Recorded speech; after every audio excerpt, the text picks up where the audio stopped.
So this new study suggests that metacognitive therapy seems to be as effective as the gold standard therapy, as ERP.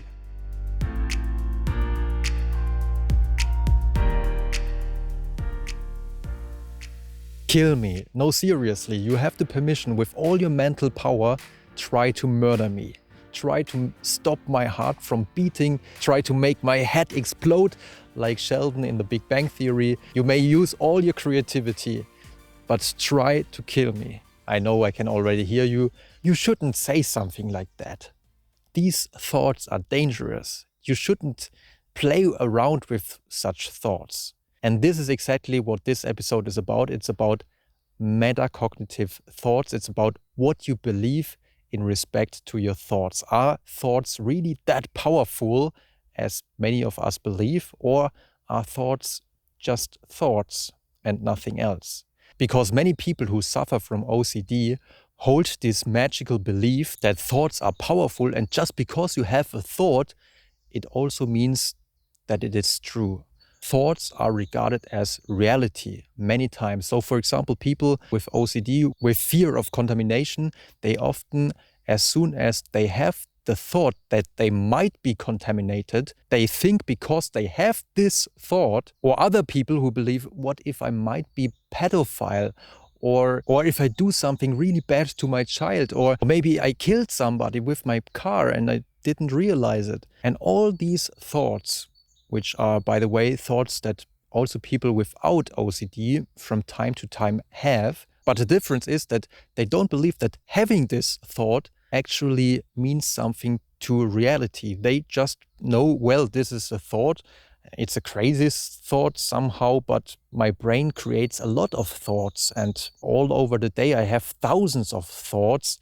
And even at night, our brain creates so many thoughts, so many crazy dreams, but it doesn't mean anything. It's just a thought. But many people with OCD, they hold this metacognitive belief that if I have this thought that I might be contaminated, or I might have killed somebody with my car and I didn't realize it, or I might have forgotten to put off an electric device in the kitchen and therefore our house could burn down. Many people with OCD believe that having this thought indicates that there must be something true to their concern, because they believe that thoughts are much stronger than they actually are. And one way to weaken those metacognitions in a metacognitive therapy might be, for example, to ask, well, how often up to date did you have these thoughts? And then they might say, well, I mean, I have it like 10 times a day, or maybe sometimes they say, well, I have it like 50 times a day or 100 times a day.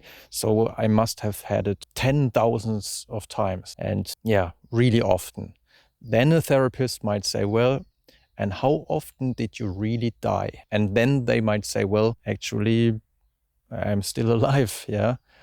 And of course, it's not that easy in therapy, but in this way, you can show that having the thought doesn't mean that it is a reality, or it doesn't mean that you really act on this thought. Like, for example, if you have the thought that you might do something bad to your child, and having this thought means, well, it's obvious I will do something bad to my child, then it's very important, for example, again, as a therapist, to show that it's a huge difference between thinking something and acting. Even though there have been books like The Secret, in which you are told, well, you just have to believe that something becomes true, and then it will become true because you told the universe that you want something to happen, and then the universe will give it to you. These kinds of books, by the way, are really problematic. By the way, just like problematic, like, for example, some movies with magicians in which you could reach a lot with the power of your thoughts. But the reality is that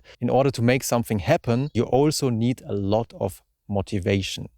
And somebody who already feels guilty that he might do something bad to his child, or that he might kill somebody with his car, or do anything else that is really bad, do you think that somebody who already feels guilty by having the thought actually has the motivation to do something like that? So in metacognitive therapy, the therapist tries everything to weaken those false metacognitions, like, for example, that thoughts are like reality, or thoughts lead to actions, or thoughts are bad for your brain, or thoughts can make you go crazy and therefore you have to suppress them. By the way, something that doesn't really work. There is the classical experiment. Try to not think of a pink elephant and you realize, well, this is really difficult. So people with OCD should no longer try to suppress their thoughts, because it's like with a ball, you try to push underwater, it comes back with a lot more energy. It actually makes your OCD symptoms in the long run more problematic. And a better way to cope with those OCD thoughts is, in metacognitive therapy, detached mindfulness, which is you realize that you have this OCD thought, like you might be contaminated, but you don't fight it, you don't try to suppress it, but instead you try to detach yourself with some kind of acceptance. You accept that there is a thought, one of 1,000 thoughts you have every day, but you detach yourself by, for example, focusing on something else, like, for example, the task at hand. So maybe you have to do something for work, or you have to clean your house, whatever it is. You don't stick to this thought, but you allow it to find its way out of your thoughts again. And you may use some metaphors for that. For example, imagine it's like a leaf in a river, and some leaves are flowing faster through this river and others are taking some more time. But with time, all of them are going down the river. Or another metaphor might be, think of your OCD thought like of the blackest cloud in a storm, but in the stormy sky you also see in the far that there's already a blue spot which is getting bigger and bigger. But of course the storm is quite strong, but with every storm it's slowly moving away. Sometimes it's moving fast, but maybe it's also moving slowly, and with time the cloud will be gone and the storm is over. And another way to get along with these compulsive thoughts is to practice the attention training technique in metacognitive therapy, which is, for example, if you are outside and you are listening to different sounds, like, for example, the sound of the birds, or maybe the sound of a road which is far away, you may try to switch your attention from, like, for example, 10 seconds on the sounds of the birds to later on, for example, on the sounds of the road. And you realize by doing such exercises that you decide where you put your attention. And there are also some exercises of divided attention in which you learn that, for example, that you can have a compulsive thought in your mind, but also, on the other hand, be concentrated on the task at hand, or concentrated on, for example, the sound of the birds. And again, don't try to fight those compulsive thoughts. Just realize that it is in your power to focus your attention on what you want and go along with your life, even though you sometimes have these compulsive thoughts. Thoughts which, by the way, other people also have. There's nothing special about these thoughts. The only difference is that some people are better in detaching their attention from these thoughts. Others struggle with them because they have these metacognitive beliefs that these thoughts are really important. And therefore, it's like with a wound. If you have a wound and you scratch all the time because you think, well, I should scratch, it's very important that I scratch, then the wound also gets worse. But others know that it's not good to scratch. They know, well, it's not that a big thing. My body will be able to regulate this on its own. And also my brain is able to self-regulate strange thoughts. It's like when I sleep there also I have a lot of strange thoughts, and it's nothing special about it. And in this respect, it can also be helpful to ask, what do you think, how many people who are not suffering from OCD, how many people often believe that after they left the house that they might have done something or forgot something that causes their house to burn down? And if you ask people without OCD, about 33% say, well, I often have this thought. And it's the same with other thoughts that people with OCD from time to time have. Many people have these thoughts, and it's really good to know that there is nothing special about these thoughts. But how effective is metacognitive therapy for OCD? In a recent study conducted by Melchior and colleagues, 90 participants with OCD were randomly assigned either to metacognitive therapy or to ERP, which is the gold standard for treating obsessive compulsive disorder. And I guess many people know about ERP, exposure and response prevention.